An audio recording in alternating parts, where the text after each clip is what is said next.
Está no ar, Abre Aspas, o primeiro jornal multidigital do eixo SP-Rio. Abre Aspas. Olá, muito bom dia. Começa agora mais uma transmissão do Abre Aspas, o jornal Abre Aspas, na edição desta quarta-feira, com transmissão simultânea pelo Facebook da SP-Rio+, junto com o Facebook do jornal O Vale. Você também nos acompanha pelo nosso portal sprriomais.com.br. Hoje é quarta-feira, dia 31 de outubro de 2018, e hoje o jornal Abre Aspas recebe a deputada estadual eleita pelo PSL, Letícia Aguiar, que obteve 70.909 votos nessas eleições.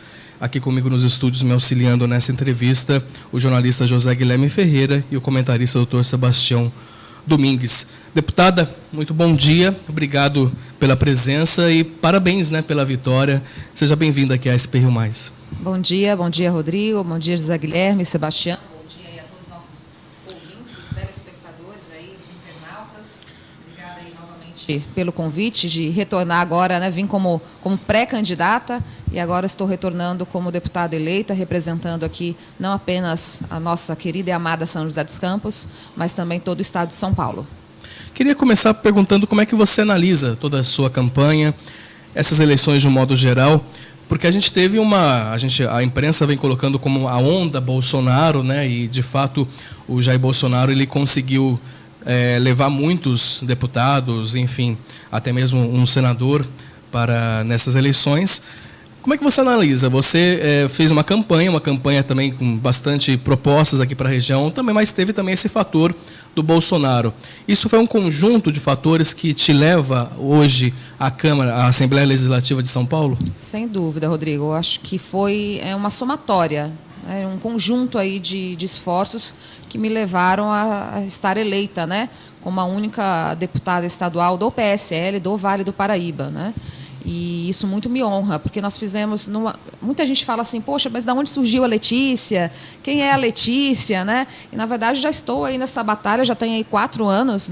Me levantei para a política, já tenho aproximadamente 4 anos, quando eu conheci o Bolsonaro e vi nele uma referência de transparência, de política limpa, honesta. Eu falei, poxa vida, esse cara me representa. E aí fui conhecê-lo e aí começamos um trabalho aqui na nossa região, representando voluntariamente a família Bolsonaro. E aí começamos a defender as pautas que nós carregamos do conservadorismo, do combate à corrupção, de ensino público de qualidade, enfim. E as pessoas foram acompanhando o meu trabalho, aí, principalmente pelas redes sociais, e as pessoas foram vendo que, poxa, a Letícia tem um histórico positivo aí junto à família Bolsonaro. Não apareceu agora, apesar de ter essa onda. Além do uso das redes sociais, que outro tipo de ação vocês fizeram para conquistar tanta gente assim, aqui na região? Olha, eu acho assim, a rede social, de fato, ela foi muito importante. Eu fui candidata a vereadora em 2016, isso também me deu uma notoriedade maior dentro da cidade. Não me elegi, fiquei na suplência e vi agora como candidata a deputada estadual.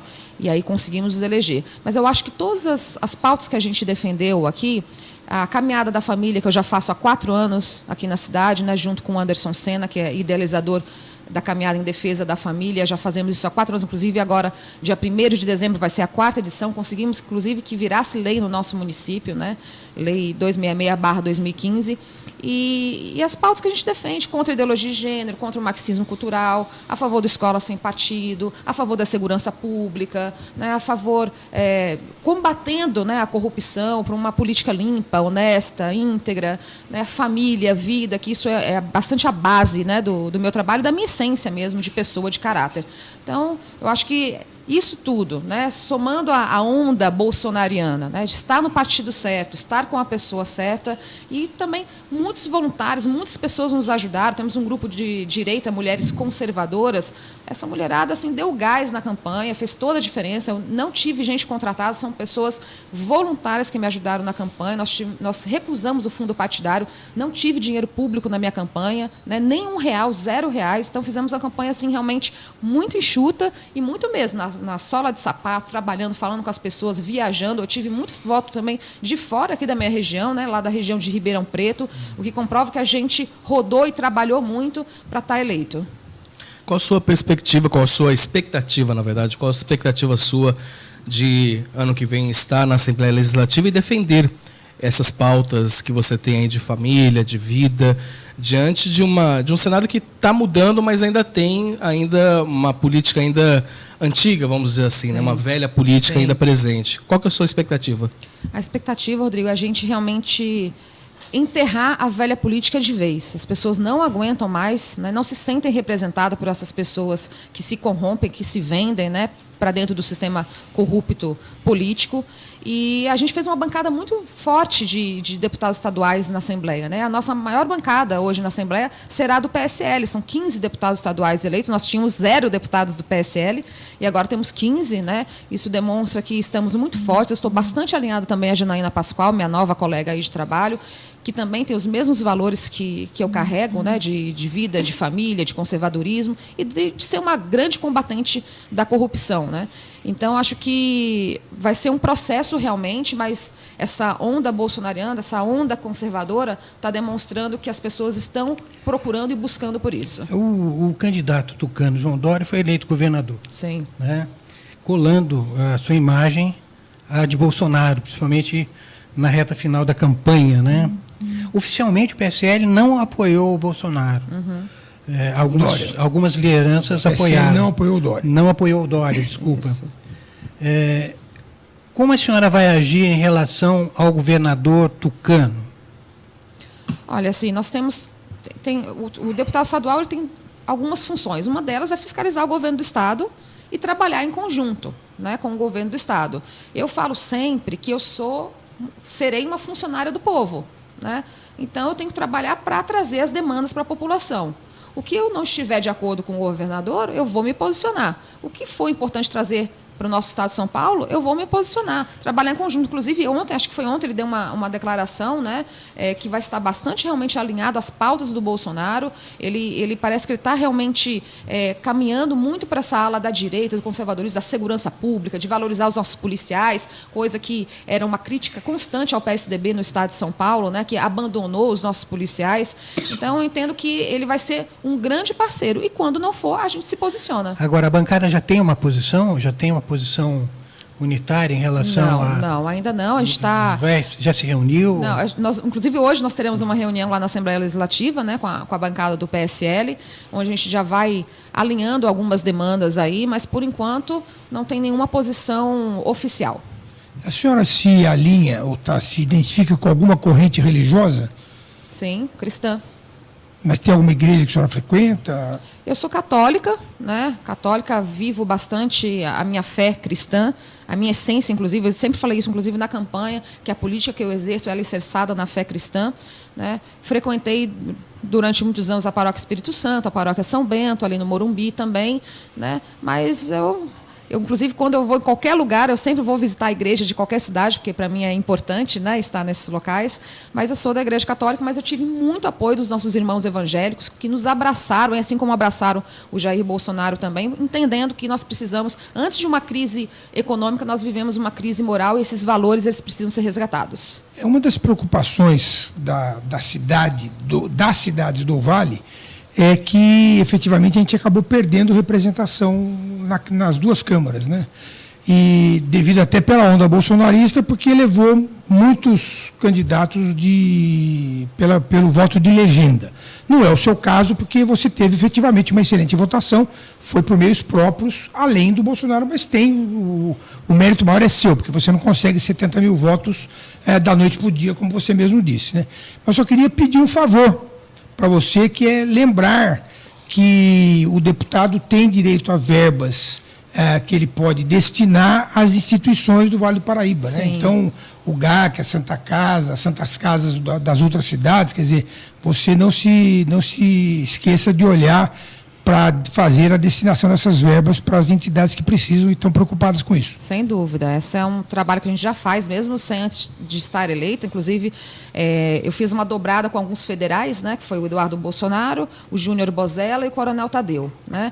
Então, a gente vai ter 3 federais também para trazer recursos para a nossa região. E antes mesmo de estar eleita, eu já tinha trazido alguns recursos junto ao Eduardo Bolsonaro para a segurança pública, Polícia Militar, Corpo de Bombeiros, Guarda Civil Municipal, COI, Santa Casa de Ubatuba, R$1 milhão, né? Guarda Civil Municipal de Ribeirão Preto, R$500 mil. Para defesa e proteção das mulheres vítimas de violência doméstica, R$150 mil. Então, assim, isso é um trabalho que a gente já fazia antes mesmo de estar eleito. Tanto é que muita gente fala, Letícia é vereadora sem mandato, porque mesmo após a eleição eu continuei trabalhando, né, e fazendo a minha parte. Então, eu acredito que agora, com o mandato em mãos de deputado e com as minhas dobradas federais todas eleitas, a gente vai conseguir trazer ainda mais recursos. Inclusive, visitei o GAC, né, dias após a eleição. Agora, segunda-feira, eu visitei o GAIA, que é uma instituição que cuida de crianças autistas, que nunca recebeu nenhuma ajuda, nenhuma emenda parlamentar, né, e eu fui lá conhecer, porque é uma causa que realmente toca o meu coração, a causa dos autistas, né, que merece uma atenção, um respaldo maior. E assim por diante, vou visitar o Pio 12 também em breve. A gente precisa render esforço, trabalhar, como eu sempre falo, para que a gente possa atender a demanda da população, e saúde, sem dúvida nenhuma, é uma grande prioridade. Qual seria sua primeira ação como deputada eleita? Deputada ao tomar posse? A posse vai ser em março, dia 15 de março, é a nossa posse. E aí a gente vai começar a integrar as comissões, as frentes parlamentares, né? Eu vou levar para dentro do meu mandato, eu me preocupo muito em fazer um mandato produtivo, né? As pessoas me conheceram como a vereadora sem mandato, aquela que trabalha, que não descansa, e, de fato, após as eleições, eu não descansei nem um dia sequer, fazendo muitas visitas, conhecendo as pessoas, reuniões, né? E eu acho que é importante para a gente chegar já na Assembleia Legislativa, já está ali, né, afiado para a gente começar um trabalho bastante produtivo e participando com a população, né? Uma das grandes pautas que a gente traz são os colégios públicos administrados pela Polícia Militar, que eu quero trazer para São Paulo, que ainda não existe nenhum colégio com esse modelo de ensino, que é um modelo de ensino que funciona, que valoriza o professor e que gabarita os nossos estudantes, né? Estudante não tem que ser militante, ele tem que se formar profissional para o mundo, né? Essa é a nossa grande preocupação, ensino público de qualidade. A questão do empreendedorismo, do setor do mercado imobiliário, que foi aí, né, decaindo esses anos atrás, o setor do agronegócio. Então, isso tudo vai ser pautas para a gente trabalhar dentro da Assembleia Legislativa. Ainda é muito precoce eu falar, olha, vai ser assim, vai ser assado, eu preciso ainda conhecer melhor a casa, entender regimento interno, tal, para a gente poder ter ações efetivas. Mas essas são as minhas pautas aí principais de trabalho. Letícia, a gente já tem algumas participações aqui. Aliás, eu quero agradecer a você que nos acompanha tanto pelo Facebook da SP Rio+, como também pelo Facebook do Jornal Vale. E lembrando também que você acessando o sprioMais.com.br, lá também a entrevista para você acessar e acompanhar com áudio e vídeo, né? Tanto que pelo aplicativo da rádio também a pessoa também pode acompanhar através do áudio. Várias formas aí da gente chegar até o telespectador, até o ouvinte e internauta. E tem uma participação do Washington Caetano, ele, acho que, se eu não me engano, é daqui de São José dos Campos, ele falando da morte da Rayane, a gente acompanhando esse caso realmente dramático lá de Mogi das Cruzes, enfim, que ela saiu de uma festa, acabou ficando desaparecido, o corpo dela acabou sendo encontrado. E uma das pautas fortes de Jair Bolsonaro e também do próprio PSL, de vários candidatos, é com relação à segurança. Queria que você falasse um pouquinho mais, se você acompanhou esse caso, qual é a sua análise sobre esse caso específico, mas falando de um modo geral da segurança pública aqui na nossa região, o que pode ser feito para melhorar a situação aqui? A segurança pública é uma das grandes preocupações do país, né? As pessoas estão preocupadas, a gente tem medo hoje de parar no semáforo, os nossos filhos saem de casa, a gente fica com medo se eles vão retornar são e salvos ou não. Isso é uma preocupação latente no nosso país, no estado de São Paulo também, apesar de nós termos aí o estado de São Paulo ser a melhor polícia, né, do Brasil. E agora, com o Dória entrando, ele já falou, já declarou que vai investir fortemente nas nossas polícias. Não podemos esquecer das nossas guardas municipais, que precisam ser polícia municipal. A meu ver, eles precisam ser um braço forte da polícia militar, trabalhando em conjunto para oferecer segurança pública, né, para as pessoas e dar mais liberdade e autonomia para a guarda municipal trabalhar. Eu, inclusive, que trabalhei com a guarda municipal de São José dos Campos, sei que eles têm o interesse e a vontade de poderem executar ainda mais o trabalho deles com mais eficiência. E a questão da legislação, né, Rodrigo? A gente precisa mudar aí a questão da legislação. Não passa por mim como deputada estadual, mas tem o meu apoio, né, de leis mais severas, mais rígidas, redução de maioridade penal, né? O Jair Bolsonaro já tem projetos aí, quando ainda deputado, né, de promover mais segurança para as mulheres vítimas de violência sexual, estupro, né? A questão da castração química, enfim. É aquela frase célebre que o Jair Bolsonaro fala, que o bandido só respeita o que teme. Então, a gente tem que ter leis severas para realmente o crime não compensar, porque hoje o crime compensa no Brasil, né? Hoje a molecada tem o traficante como uma referência, né? Então a gente tem que mudar esse contexto. Isso passa por leis severas, por segurança pública, mas também passa por ensino público de qualidade, para a gente formar cidadãos, pessoas patriotas, civis, um patriotismo, que tenham valores, né? Que isso a gente possa formar uma nova geração. Muita gente preocupa.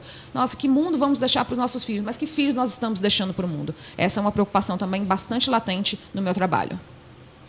Acompanhando então aqui a entrevista com a deputada eleita aqui pela nossa região, pelo PSL, Letícia Aguiar. Deputada, numa análise geral agora das eleições presidenciais, nós tivemos aí um cenário bem turbulento, umas eleições bem atípicas durante esse ano de 2018, e eu achei interessante a atitude do próprio presidente eleito agora, Jair Bolsonaro, de assumindo que no fervor, no calor das emoções ali da disputa, mas falou o que não deveria ter falado, enfim, algumas questões que realmente a gente percebeu que foram falas um pouco controversas no quesito do Estado de Direito, da democracia e tudo mais. Mas hoje ele já assumiu isso, de rever algumas posições, enfim. Como é que você acredita que vai ser, analisando de uma forma um pouco mais fria, como é que vai ser o governo do Jair Bolsonaro diante de, por exemplo, uma Câmara que tem muitos do Partido dos Trabalhadores, muitos deputados eleitos pelo PT, ou seja, será uma oposição muito forte, sem dúvida nenhuma, né, ao candidato, ao já eleito Jair Bolsonaro.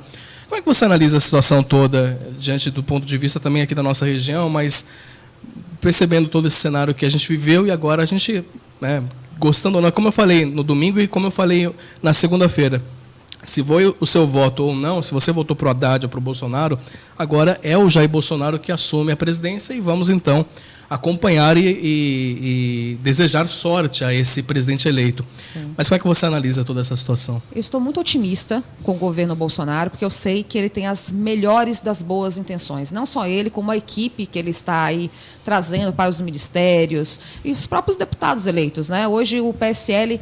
No Congresso, ele é a segunda maior bancada, fora os deputados que já estão lá, que foram reeleitos, que não são do PSL, mas que já estão alinhados ao Bolsonaro. Então, eu acredito que essa questão da governabilidade não teremos tanto problema, até porque nós temos o povo do lado do Jair Bolsonaro. Acho que isso faz toda a diferença. A população, né, a imensa maioria da população, apoiando, dando esse respaldo para o governo trabalhar, articular e executar. Ele falou até, inclusive, aí no Jornal Nacional, que ele vai trabalhar para todo mundo. O momento é de união, estamos todos no mesmo barco, né? Se a gente ficar um remando para um lado, outro remando para o outro, ou alguém quiser furar o barco, vai todo mundo afundar. Então a gente tem que ter bom senso, tem que desejar. Quem não votou no Bolsonaro tem que entender que ele vai ser seu presidente de qualquer maneira. Então vamos torcer e vamos ajudá-lo a realizar um bom mandato para que todos saiam ganhando. Essa é a principal motivação que eu vejo. Assim, e eu conhecendo o Jair Bolsonaro, estive com ele na quinta-feira, antes da eleição, na casa dele lá no Rio de Janeiro, e eu vejo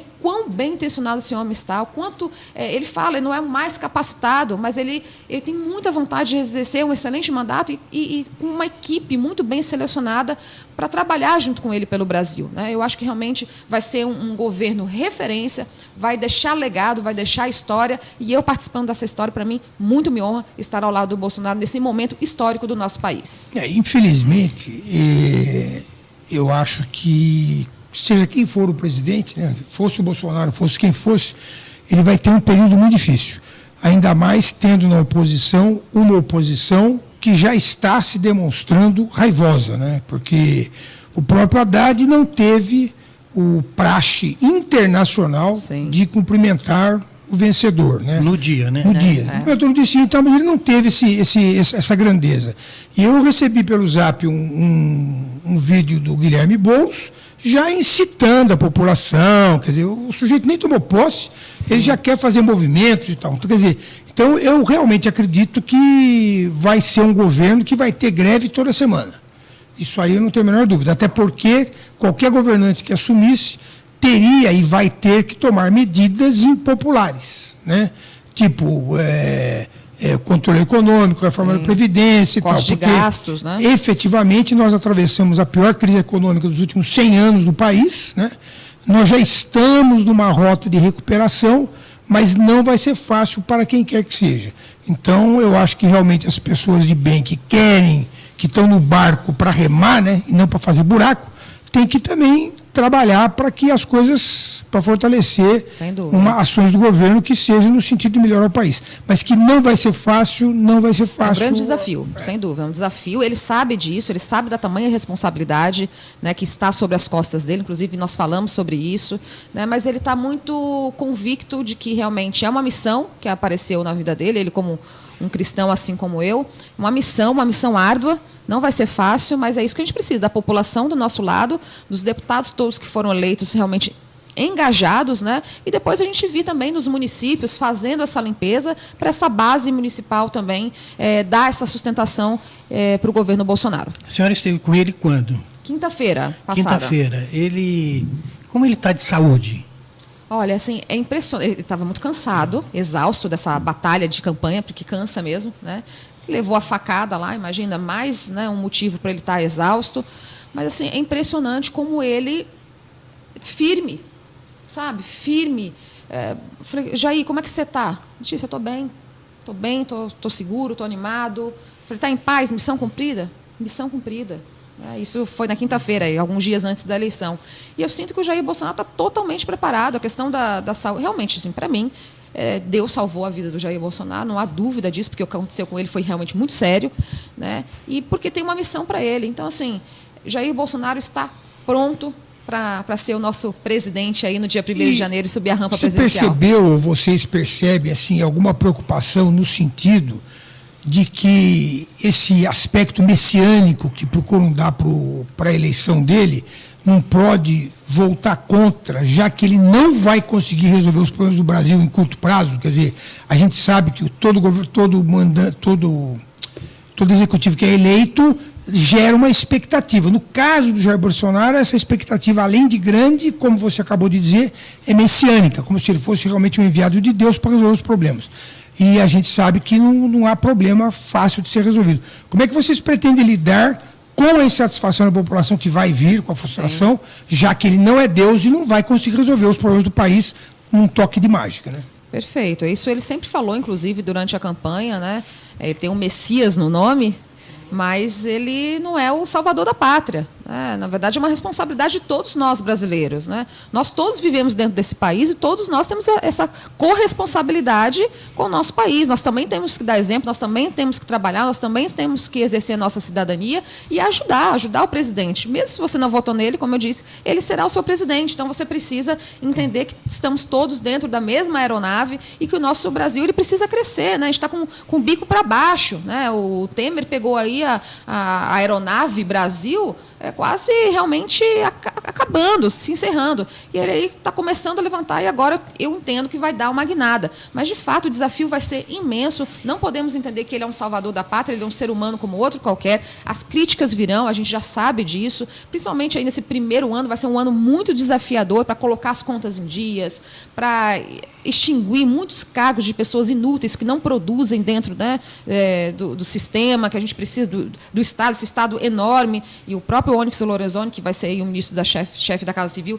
já falou de redução dos cargos, que vai ser de fundamental importância para sobrar dinheiro, porque dinheiro a gente tem, o Brasil produz, tem dinheiro, tem gente trabalhadora, mas a gente precisa de uma gestão eficiente, que é o que eles estão querendo trazer. Que além da questão moral, eles estão muito preocupados com a questão do liberalismo econômico, da redução de imposto, da carga tributária, de menos regras, de menos regulamentação, para dar liberdade individual para as pessoas empreenderem, crescerem no seu país e pararem de procurar outros países para mudarem do Brasil, né? Nosso país é rico, é produtivo, é terra fértil, e aqui que a gente tem que ficar e trabalhar para que a gente deixe uma nova nação, né, para os nossos jovens. Aliás, até um parênteses, ontem mesmo ele comentou que não é o mais capacitado, mas Deus capacita, né, os escolhidos. Eu achei de muita humildade. Sim, isso, sem né? dúvida. E, de fato, é isso que a gente espera realmente, que ele esteja capacitado aí e se capacite cada vez mais para governar esse país. Como é que foi essa aproximação com o Bolsonaro? Porque a gente sabe que, durante a sua campanha, você se auto-intitulava filha adotiva, né? Ele mesmo comentava isso e tudo mais, e você assumiu esse parentesco, digamos, entre aspas, com o Jair Bolsonaro. Como é que foi essa aproximação? Ela foi decorrendo dessa campanha agora, já nesse ano? Conta um pouquinho para a gente dessa... É a filha de coração, né? É considerada filha de coração, que muito me honra. Então, quando eu conheci o Jair Bolsonaro, há 4 anos atrás, que eu fui lá em Brasília conhecer ele, eu falei, preciso conhecer esse deputado aí. Eu falei, do Rio de Janeiro, eu vi num vídeo, eu falei, preciso conhecer, preciso saber quem é essa pessoa. Bati lá no gabinete dele, o gabinete dele era vazio, não fazia fila nem nada. Conheci ele, fiz uma entrevista com ele, né? E ao final da entrevista, a gente ficou ali batendo um papo e tal. Ele tem uma enteada chamada Letícia, né? E ele falou assim, eu vou adotar você também como filha, né? Pelos valores que a gente comunga, né? Os mesmos valores ali naquele momento. E aí isso ficou, né? De maneira muito afetuosa da parte dele, demonstrando, inclusive, que de machista ele não tem nada, né? Ao contrário, né? Eu, inclusive, sou a representante da família Bolsonaro aqui na região, o que demonstra que ele é um cara de muito bom senso, de muito... Ele, como ele sempre fala, e eu sempre falava também, que nós fazemos amigos... Não é pela cor da pele, não é pela orientação sexual, não é pela condição financeira, não é pela crença religiosa. Nós fazemos amigos pelo caráter, né? Então, independente de quem seja, é pelo caráter. E o meu caráter com o dele se encaixou. E aí, carinhosamente, ele me chama de filha adotiva, de filha do coração. É uma brincadeira, mas que muito me honra e que a gente trouxe isso para a campanha para mostrar, olha, realmente a Letícia está alinhada com o capitão Bolsonaro. Então, muitas vezes o discurso dele não combina com o que ele pensa realmente, né? Porque ele tem falado coisas, né? Durante a história dele como deputado, muitas vezes ele se manifestou de maneira homofóbica, de maneira contra as mulheres, né? A gente vê que agora ele está com um discurso diferente. Como é que você vê isso? Você acha que não há contradição aí? Olha, eu acho que ele está mais polido, né, para esse momento, que de fato é importante ele esteja mais polido. Eu acho que as pessoas precisam evoluir, né? Mas em momento algum, pelo menos comigo, eu nunca senti ele machista. Ao contrário, ele esteve aqui em São José dos Campos no dia 11 de janeiro de 2018, nós fizemos um evento aqui com ele em São José. Após o evento, ele foi para a minha residência, né? Ele, o filho mais novo, os 2 assessores, nós jantamos lá na minha residência e ele fez a convocação para mim, falando, Letícia, saia candidata a deputada estadual, porque nós precisamos de uma mulher como você, representando a família no estado de São Paulo, né? Então, assim... O Jair Bolsonaro que eu conheço não é preconceituoso. É porque hoje nós vivemos numa era, numa geração do politicamente correto. Você não pode fazer mais uma piada de gaúcho, você não pode mais fazer uma piada de loira, você não pode fazer... tudo assim, virou uma geração chata, né? Tudo é bullying, tudo é preconceito, tudo é fobia, né? Então a gente tem que... Eu não estou procurando um namorado, estou procurando um presidente da República, sabe? Estou procurando um cara ético, um cara decente, um cara que vai trabalhar, que vai trazer uma nova nação, né? Que vai fazer a gente crescer, a gente evoluir, não só na questão dos valores, dos princípios morais, mas na questão econômica mesmo, né? Tantos desempregados aí, as pessoas se preocupando com um discursinho que ele soltou uma piada, sabe? Não dá para a gente... vamos virar essa página, vamos em frente trabalhar para que o nosso país seja uma grande nação. Durante a sua campanha, você sofreu pelo fato do Bolsonaro ter essa imagem e ele a todo momento tenta, né, quebrar essa imagem de ser machista, de ser homofóbico e tudo mais. Durante a sua campanha, você também sofreu esse tipo de coisa, esse tipo de reação negativa pelo fato de você estar num partido de um candidato com esse perfil? Olha, eu sofri mais no início, quando ninguém falava de Bolsonaro aqui na nossa região, que a gente já falava sobre ele. Eu trouxe o Eduardo Bolsonaro, inclusive, aqui em São José dos Campos várias vezes, no Vale do Paraíba, né, em vários eventos. Então, lá no começo, que ninguém ainda falava de Bolsonaro, tal, eu fui bastante punida, digamos assim, né, por ser uma mulher que está com o Bolsonaro. Como assim, você é mulher e apoia o Bolsonaro? Eu falei, justamente por isso, né, por eu ser mulher, porque ele tem leis efetivas para proteção das mulheres, né? Não só das mulheres, mas eu não gosto dessa separação, mas já que a gente está falando dessa questão machista, né, dele ser machista, que não é uma mentira, assim, não cola mais, né? A Folha de São Paulo tentando colocar esses rótulos nele. Quem conhece, quem sabe de perto, sabe que o Jair Bolsonaro de preconceituoso não tem nada. Eu sofri alguns problemas, sim, mas agora nessa campanha aí, teve um ou outro que fala, tal, mas a gente releva e bola para frente, temos que trabalhar pelo nosso país. Você acha que ainda há um caminho para se quebrar totalmente essa imagem? Porque ainda a gente tem... Os resquícios, né? Exato. Sim. E o medo também. Eu acho que essas eleições, elas foram marcadas muito pelo medo. O medo de, por exemplo, um PT assumir e voltar à crise, e um medo de um tiro no escuro com o Jair Bolsonaro como presidente, que a gente não bem sabia mais ou menos como seria a política econômica dele, como seria algumas questões, até pelo fato de ele não estar presente em debates, ok, né, que pela saúde dele e tudo mais, e é o direito dele, mas ficou-se... muitas questões ficaram sobrevoando, ficaram à mercê do que a gente precisava mesmo saber de propostas efetivas. Agora sim a gente percebe o caminho se alinhando, né, o Paulo Guedes se posicionando, enfim, vários ministros já se posicionando com esse futuro mandato do governo, mas a gente percebeu isso, que foi uma eleição do medo do PT, o medo de um novo, de um tiro no escuro. Você acha que, a partir de agora, a tendência desse medo é diminuir, a tendência desse medo... E como é que fica essa imagem do Bolsonaro diante de muitas pessoas ainda que tem essa imagem de um homem homofóbico, de um homem racista, de um homem que cita, por exemplo, vamos metralhar essa petralhada que está aqui, né? E são declarações que não condizem com o espírito democrático, né? Eu acho assim, o Jair Bolsonaro, ele ganhou repercussão justamente pela autenticidade dele. Por ele falar que todo brasileiro tem vontade de falar, mas o pessoal não tem coragem, né? E ele pode falar porque ele não tem rabo preso com ninguém, é o cara único fora do sistema, por isso que ele está eleito presidente da República. Esse medo, eu tenho medo, é desse discurso do Boulos, do ditador Boulos, falando que vai invadir a casa do Bolsonaro. É esse tipo de discurso que eu tenho medo. Eu tenho medo do discurso desse pessoal da esquerda que doutrina a criança, erotiza a criança a partir de 5, 6 anos de idade. Criança tem que ser criança, família educa, escola ensina. Eu tenho medo, esse pessoal da esquerda, inclusive homossexuais, que usam camisas do Che Guevara, que era um genocida que matava gays. Isso que eu tenho medo. Eu não posso ter medo de um cara cristão, de um cara decente, de um cara honesto, de um cara que quer trabalhar pelo país, que deu a vida pelo país, que quer fazer um país unido, um país para todos, ao contrário da esquerda, que quer dividir, que dividiu a nossa nação, né? Que mandou dinheiro nosso para ditaduras de outros países, né? É disso que eu tenho medo, né? Então, assim, o Jair Bolsonaro é radical. Radical do bem. É um radical que gosta das coisas certas, né? Hoje em dia, parece que a gente gostar das coisas certas é errado, né? A gente gostar de defender a família, né? Mas quando você fala em defender a família, você está sendo homofóbico. É negativo. Tem diversos homossexuais que entendem que a família é a maior base de qualquer sociedade, que a gente tem que preservar a questão familiar. Isso é necessário e salutar para o desenvolvimento, inclusive econômico, desenvolvimento moral, desenvolvimento cívico, né? Então a gente tem que ter esse bom senso. Então não dá para a gente ter medo de alguém tão bem intencionado, tão correto como o Jair Bolsonaro. Até porque legalmente hoje é possível se constituir uma família de gays, né? E é possível também que os gays adotem crianças, né? Porque existem certas coisas que você não entende. Quer dizer, é melhor para uma criança ficar num abrigo, num orfanato, ou é melhor ela ser criada por duas pessoas, independente da condição sexual dela? É uma coisa a se discutir, né? A questão da religião.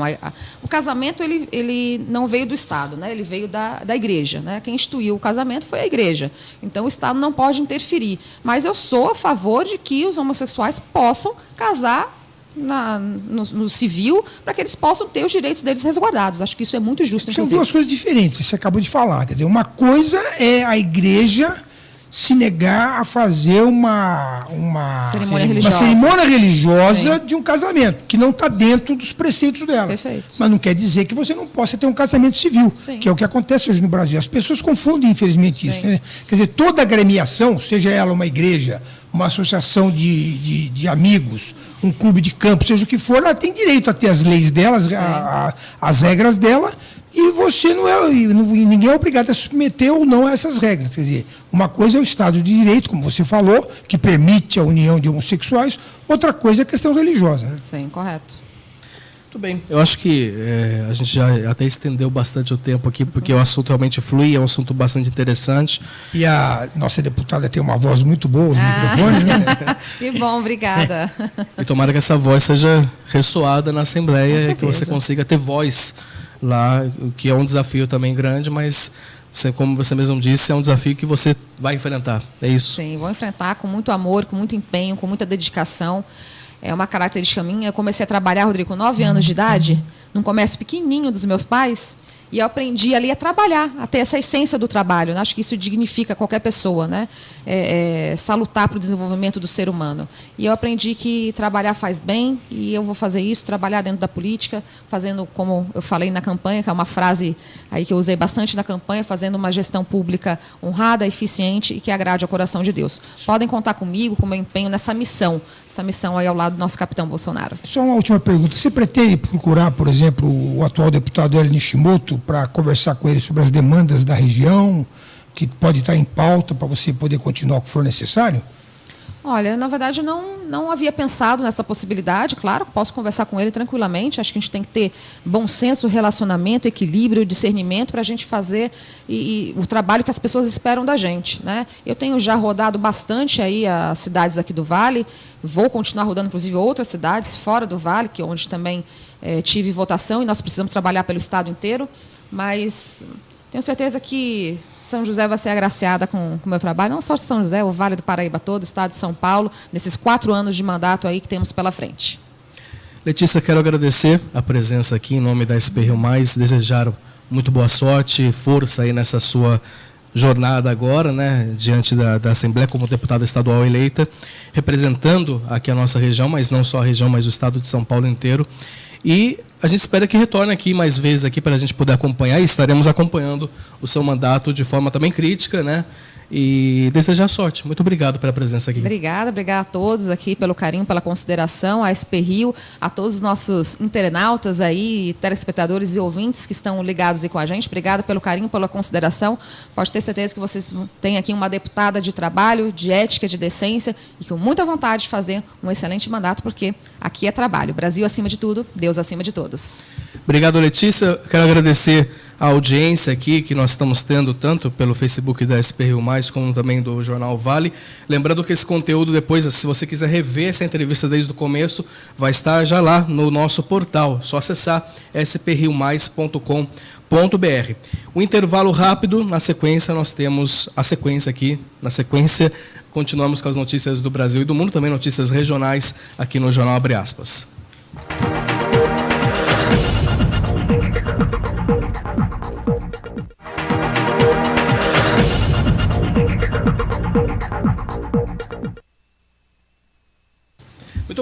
Muito bem. Retornando aqui com o Jornal Abre Aspas, na edição desta quarta-feira, dia 31 de outubro. E muito bem, retornando aqui com a edição do Abre Aspas, e lembrando que a entrevista que nós acabamos de ter aí com a deputada eleita, a Letícia Aguiar, está já no nosso portal, é só acessar spriomais.com.br. Então, a gente vai começar já, vamos retornando aqui, começar com a previsão do tempo, saber como é que vai ficar o tempo em toda a nossa região, com o meteorologista da Tempo Vale, o Caio Souza. Ô Caio, muito bom dia. Fala, Caio. Fala, Rodrigo Fernandes, muito bom dia. E a terça-feira vai ser um dia de bastante sol e calor aqui na nossa região. O dia já começa com o céu com poucas nuvens, a presença do sol já bem marcante, e as temperaturas vão se elevando. A máxima prevista para a região do Vale do Paraíba é de 32 graus. Já na capital paulista teremos 30, na Serra da Mantiqueira 25 e no litoral norte 28 graus de máxima. Porém, a aproximação de uma frente fria vai mudar as condições do tempo no restante da semana. Já a partir do final da tarde de hoje, teremos um aumento da nebulosidade e existe uma pequena chance de chuva ainda hoje. Já amanhã, teremos um dia de céu mais nublado e com possibilidade de chuva, principalmente a partir do final da tarde. Amanhã, as temperaturas ficarão um pouco mais baixas do que a gente vai ver hoje, justamente por conta da maior nebulosidade. Caio Souza, direto da Sala de Operações do Tempo Vale, para o Jornal Abre Aspas. Obrigado, Caio, pelas informações. Bom, continuando aqui com as notícias da nossa região, mas falando agora de notícias de política, né, das eleições, uma das principais bandeiras de aliados do presidente eleito Jair Bolsonaro, o projeto de lei apelidado de Escola Sem Partido, Ele poderá ser votado hoje na Câmara. A comissão irá analisar o parecer do relator, o deputado Flavinho, do PSC, cujo relatório estabelece que cada sala de aula deverá ter um cartaz especificando 6 deveres do professor, como, por exemplo, não cooptar os alunos para nenhuma corrente política, ideológica ou partidária. O projeto também altera a Lei de Diretrizes e Bases da Educação para que disciplinas que tenham como parte de seu conteúdo questões de gênero ou que tratem sobre orientação sexual sejam proibidas nas escolas. Eu acho que uma coisa é cooptação, outra coisa é você poder ter a escola também com todas as questões discutidas. Quer dizer, é diferente. Eu acho que a cooptação é uma coisa muito ruim. Cooptação política, ideológica e tal. Agora, que todos esses temas, a proibição desses temas na escola é que eu acho que precisava de mais discussão. É uma lei complicadíssima, né? Porque é o que você está falando. Primeiro, o professor tem direito a ter opinião. Né? Sim. E é tal história. Hoje eu não gosto da opinião dele porque eu sou de direita e ele é de esquerda. Amanhã eu sou de esquerda e ele é de direita, o professor é de direita, eu também não vou gostar. Quer dizer, é uma coisa relativa. E vai ter punição para esse tipo de explicação, de explanação.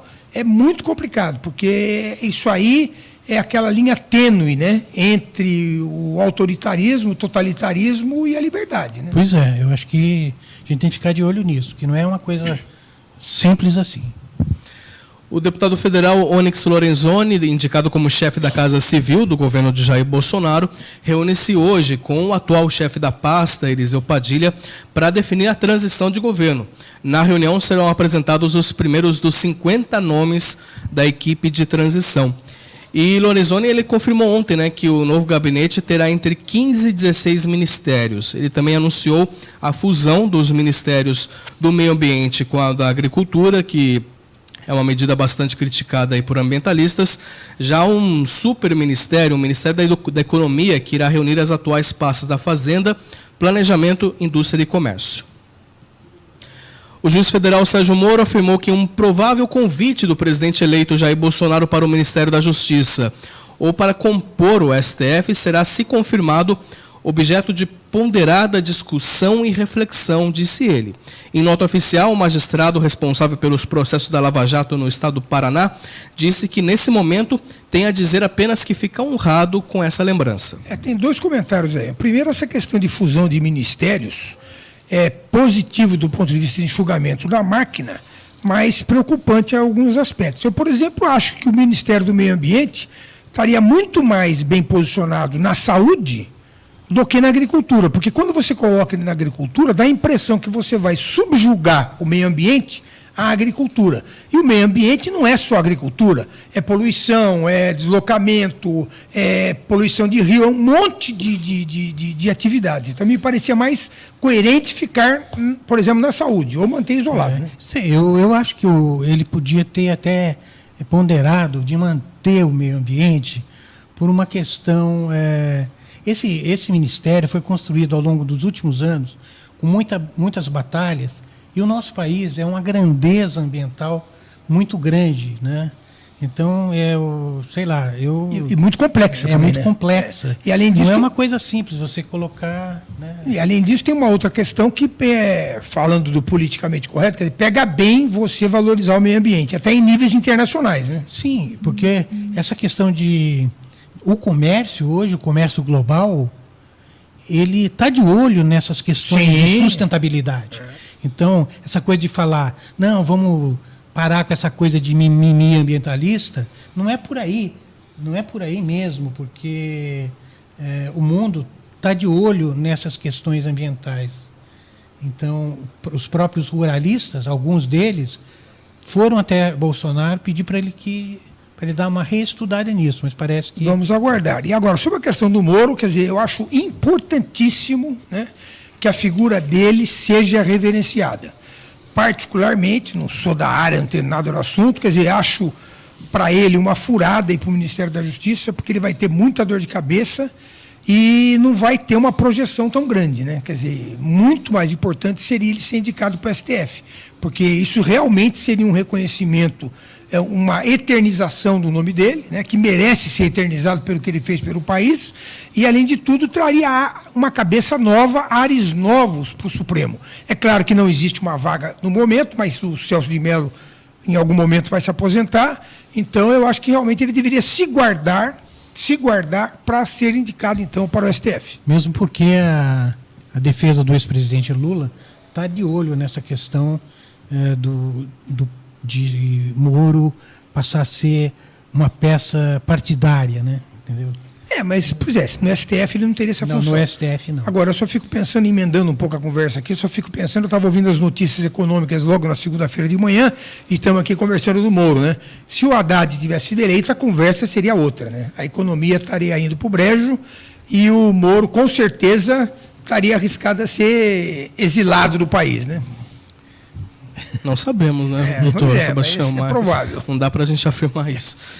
Já o astronauta Marcos Pontes confirmou ontem que aceitou o convite do presidente eleito para ser o ministro da Ciência e Tecnologia. Pontes fez a declaração em uma entrevista ao telejornal da Inter TV, que é afiliado da Rede Globo no Rio Grande do Norte, e anteriormente ele já tinha comentado sobre esse assunto em entrevista à Rádio Jovem Pan. A gente tem conversado sobre isso já desde março, né, que foi o primeiro convite que ele me fez, e ao longo desse tempo a gente tem falado a respeito de ciência e tecnologia, de certas propostas para a ciência e tecnologia. Você sabe que é um ministério bastante estratégico, né, para o desenvolvimento do país, e a gente tem esperança aí, vamos ver nos próximos dias, né, como é que ele vai fazer, né, esse anúncio. Mas eu tenho já preparado bastante tempo para isso. A oposição fez uma piada. Ah, é? Qual foi? Foi que agora o Ministério de Ciência e Tecnologia foi para o espaço. E outro comentário que eu achei interessante é o seguinte, que a gente não conhece o astronauta de outra forma que não como astronauta, né? Mas ele, na verdade, é um engenheiro formado pelo ITA, né? Além de militar aviador, e também tem vários cursos de gestão, inclusive no exterior. Quer dizer, vamos ver o que vai dar.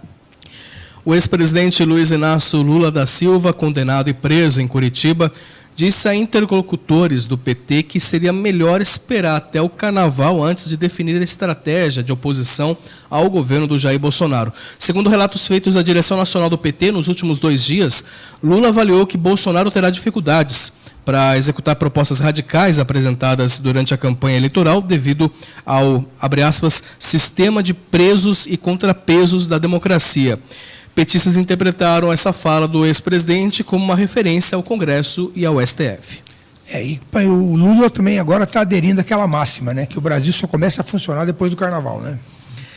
O presidente da Embraer, o Paulo César de Souza e Silva, ele confirmou ontem que a equipe de transição do presidente eleito Jair Bolsonaro vai avaliar a proposta do acordo com a Boeing.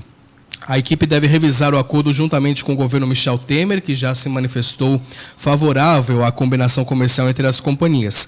O futuro ministro da Defesa e membro da equipe de Bolsonaro, o general da reserva, o Augusto Heleno, confirmou que o presidente Bolsonaro quer conhecer os detalhes desse acordo.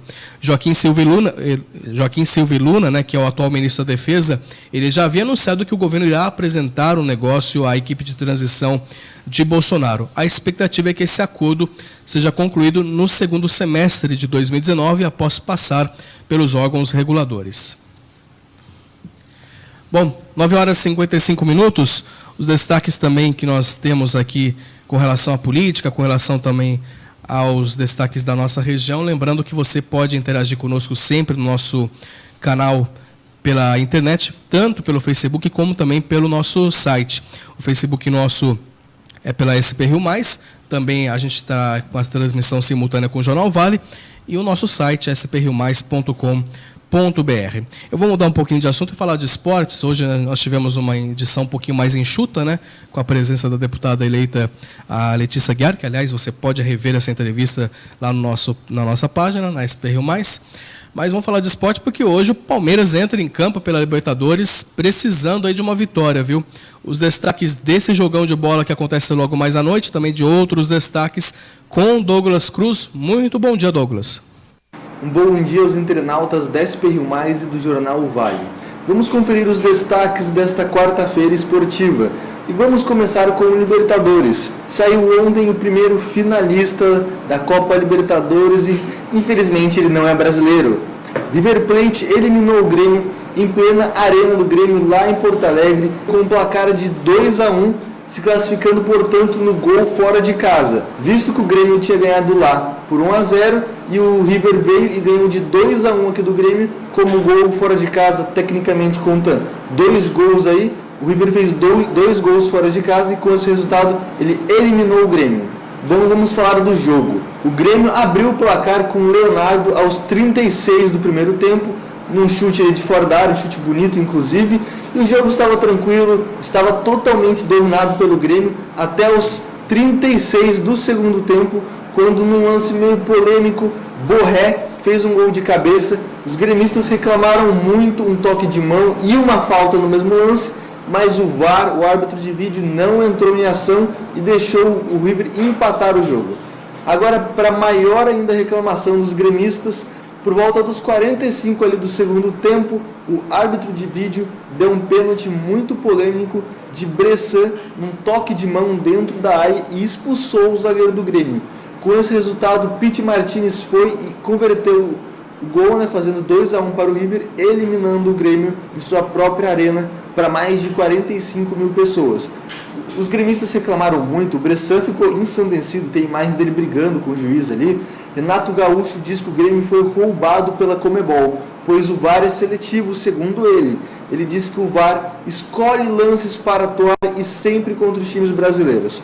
Pois bem, o River agora espera o resultado de Boca contra Palmeiras. Podemos ter aí um Boca versus River na final da Libertadores, que seria um super clássico, Mas esperamos que o Palmeiras hoje elimine o Boca. Outro assunto que temos que falar também é o descaso da Conmebol junto com o Grêmio. Por que isso? O técnico do River Plate, Marcelo Gallardo, estava suspenso.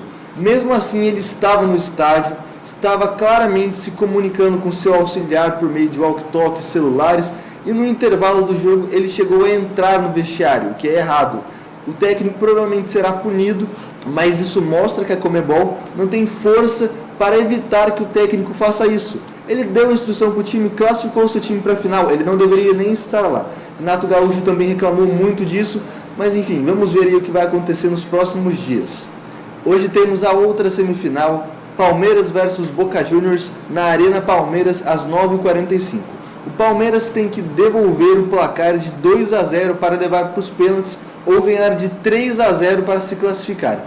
Resultado muito complicado, porque se o Boca fazer apenas um gol, o Palmeiras tem que marcar 4 para conseguir se classificar. Resultado muito complicado de reverter. O time de Felipão aí tem apenas 2 desfalques. Marcos Rocha e Jean, ambos laterais direito, estão machucados e, portanto, Mike deve assumir o comando da lateral direita no Palmeiras.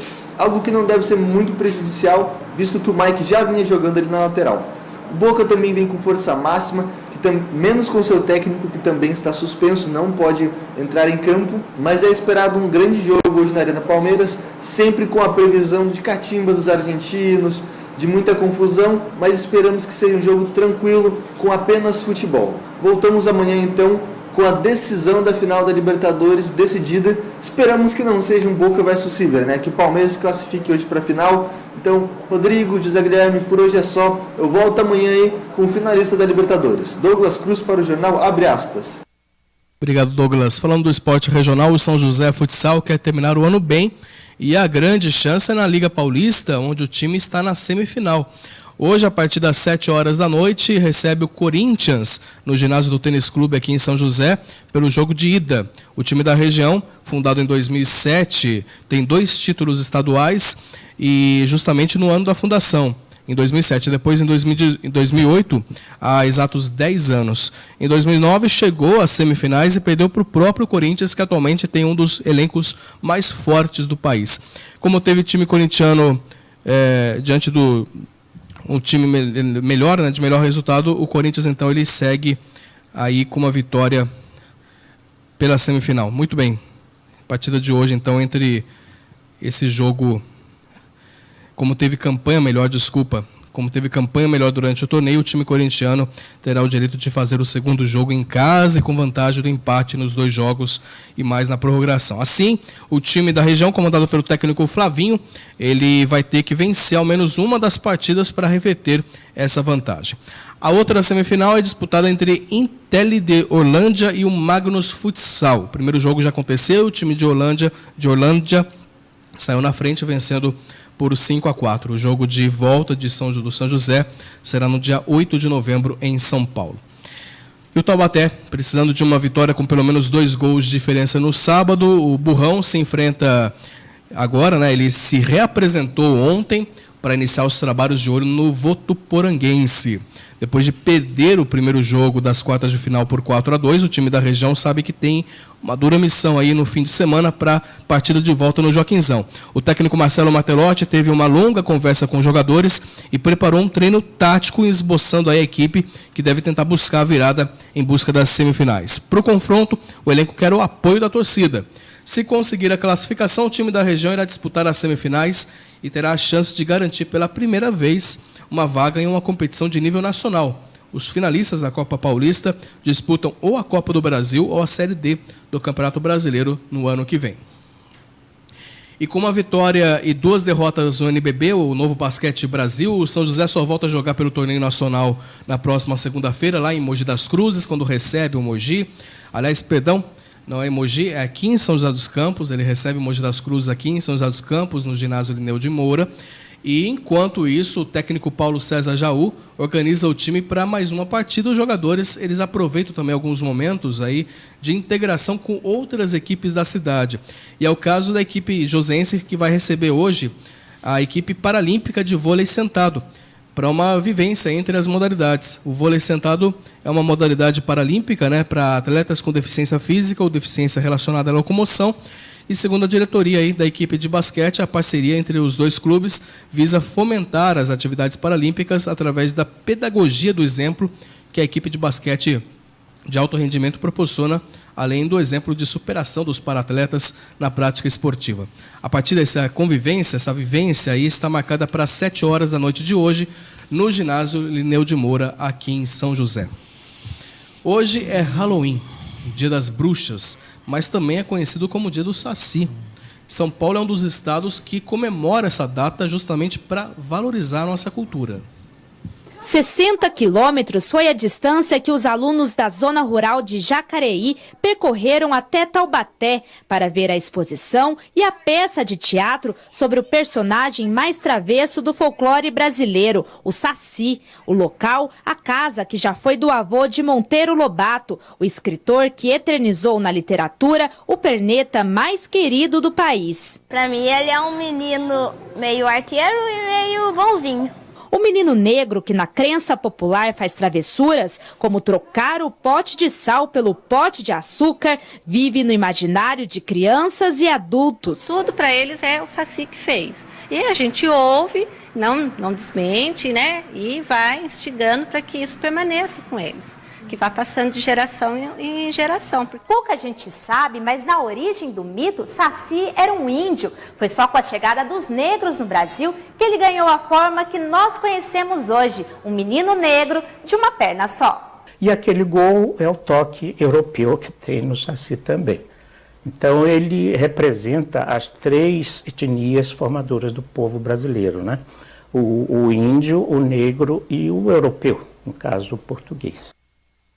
Muito bem. E eu recebi um comunicado das escolas dos meus netos que eles não iriam comemorar o Halloween. Eu acho isso muito positivo. Sim. Porque é claro que existe sempre uma influência cultural dos outros países, mas a gente tem que valorizar o que é nosso. Você ficar importando uma festa popular americana, realmente nada contra os americanos, mas é meio esquisito. As escolas de línguas é que fomentaram isso. Tudo bem, né? A escola de língua faz parte. A minha neta foi para a escola de língua, teve lá festa e tal, porque você está vendo a cultura americana. Mas na escola tradicional brasileira estimular isso realmente está errado. Está de parabéns, então, a escola das minhas netas que não vai festejar o Halloween. Tem que pegar o... Tem que comemorar o Saci. Tem que comemorar o Saci.